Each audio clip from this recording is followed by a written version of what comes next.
Hi. Well, what I got here is a Savage Model 93 bolt action rifle chambered in 17 Hornady Magnum rimfire. It's a heavy barrel version, but other than that, it's pretty common. It's one of the older ones that still didn't have the Accu trigger on it. Synthetic stock. It's a pretty cheap rifle, really, but it's not a bad shooter. Trigger's a little stiff on it. But anyway, I'm going to try a few shots with it on camera today, and I'll get this thing put on a tripod, load her up, and we'll see what we can do with it. Okay, we got her all loaded up here. Just has a 5-round magazine.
Okay, we'll go see what we got.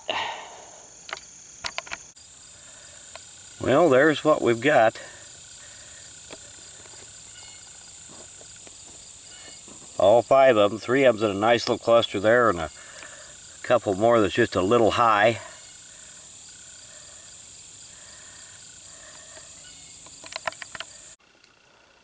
Well, the Savage Model 93R rifles are not exactly what you could call a pretty rifle, but they're good shooters. And the more modern ones have the Accu trigger, which makes them even better shooters. This is one of the older ones without it. But it's still a pretty nice little rifle. But I want to do an end of video shout out. And this one's for MagnumRedx. And I'll put a link to his channel in the description of this video. If you get a little free time, go check it out. Thanks for watching.